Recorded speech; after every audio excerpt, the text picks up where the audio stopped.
जय माताजी मित्रों, मारी चेनल किचन गुजोई में तमारुं स्वागत छे। तो मित्रों आज आपणे बनाववानी छे લીલું તુવેરનું શાક। तो શિયાળાની ઋતુ આવે એટલે વધારે ભાગ તો શિયાળામાં જ આપણને લીલી તુવેર જોવા મળતી હોય છે। તો આપણે લીલી તુવેરનું શાક શિયાળામાં બનાવવું વધારે સરળ રહેશે। તો મિત્રો આપણે લીલી તુવેરનું શાક આજે ગ્રેવીવાળું બનાવવાનું છે। तो ચાલો આપણે એકદમ ટેસ્ટી એવું तुवेरना शाकनी रेसिपी बनाववानुं स्टार्ट करी दईए। तो मित्रों सौ प्रथम आपणे लीली तुवेर ने एक डिश में लई लीधी छे। तो मित्रों तुवेर आपणा खेतरमां ज थाय छे एटले आपणे बहारथी तुवेर नथी लाव्या। तो आ तुवेर ने आपणे व्यवस्थित हवे फोली लईशुं। एकदम ताजी अने एकदम फ्रेश तुवेर छे। तो बधी ज तुवेर ने आपणे फोली लीधी छे। साथे साथे आपणे लीला लसण तेमज लीली डુંગળીનો पण उपयोग करेलो छे। तो मित्रों लीली लसण अने लीली डુંગળી ने बंनेने व्यवस्थित आपणे कटिंग करी लेवाना छे।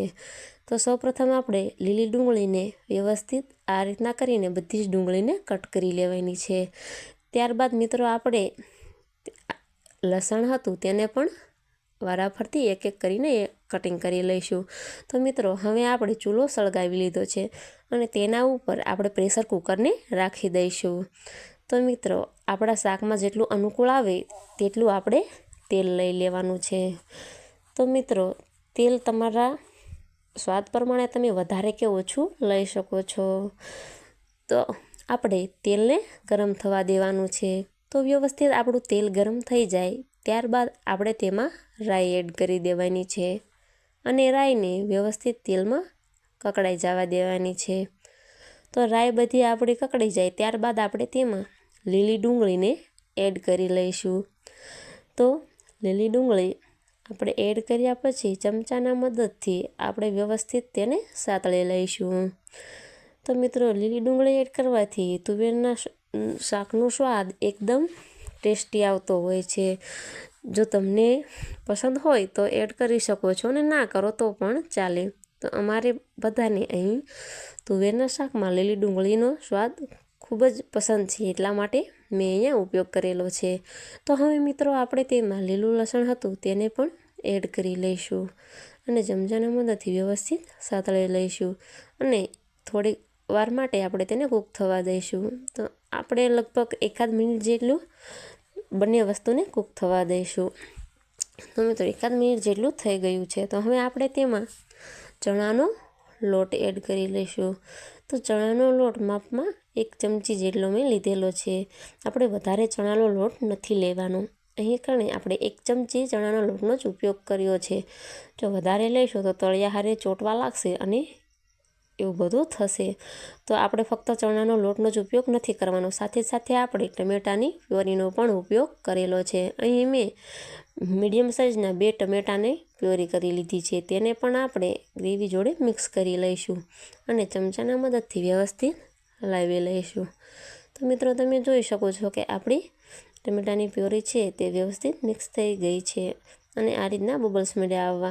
तो हवे आपणे तेमां हळदर एड करी लईशुं। हळदर एड कर्या पछी आपणे लसणवाळो मसालो एड करी लईशुं।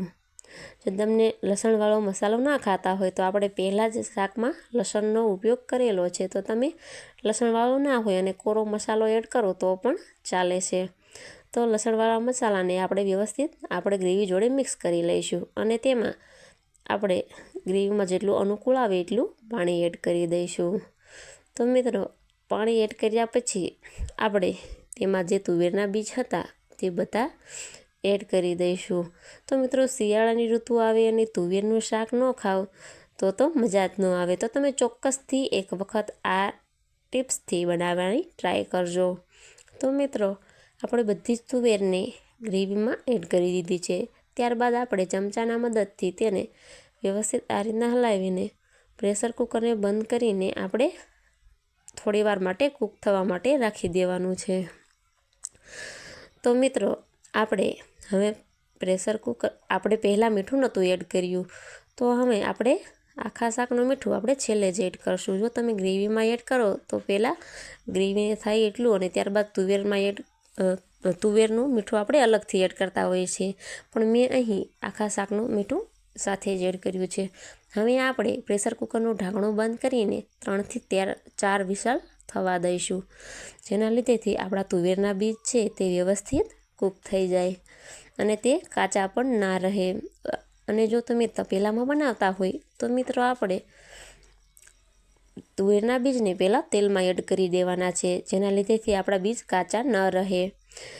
તો મિત્રો અહીં આપણે જે તુવેરના બીજ હતા તે વ્યવસ્થિત કૂક થઈ ગયા છે અને આપણું શાક પણ એકદમ સરસ એવું બનીને તૈયાર થઈ ગયું છે.